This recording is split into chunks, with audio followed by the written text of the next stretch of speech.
Everyone, இன்றைக்கி நம்ம பார்க்க போகிற சயின்டிஸ்ட் பேர் தான் எட்வர்ட் ஜென்னர். இவர் ஒரு இங்கிலீஷ் ஃபிசிஷியன்னா டாக்டர்.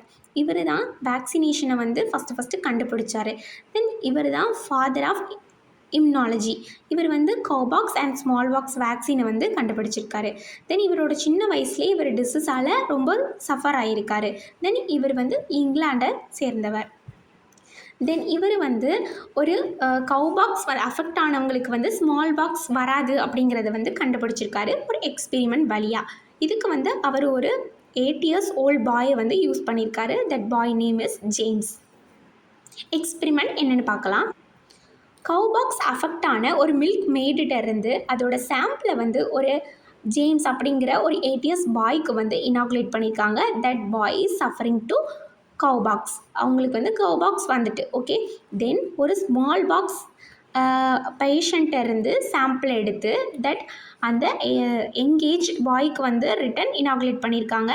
இப்போது அந்த பாய் வந்து கம்ப்ளீட்டாக ஸ்மால் பாக்ஸ் வராமல் ப்ரிவெண்ட் ஆகிட்டான். ஓகேவா? ஆல்ரெடி அவனுக்கு கவுபாக்ஸ் வந்தனால ஸ்மால் பாக்ஸ் வந்து இப்போ வரலை. இதை வந்து எட்வர்ட் ஜென்னர் தான் கண்டுபிடிச்சார். இவரோட இந்த கான்ட்ரிபியூஷனால தான் இம்னாலஜி இவ்வளோ வளர்ந்துருக்கு. இந்த வீடியோ உங்களுக்கு ரொம்ப பிடிச்சிருந்துன்னா லைக் அண்ட் ஷேர், சப்ஸ்கிரைப் பண்ணிக்கோங்க. தேங்க்யூ ஃபார் வாட்சிங்.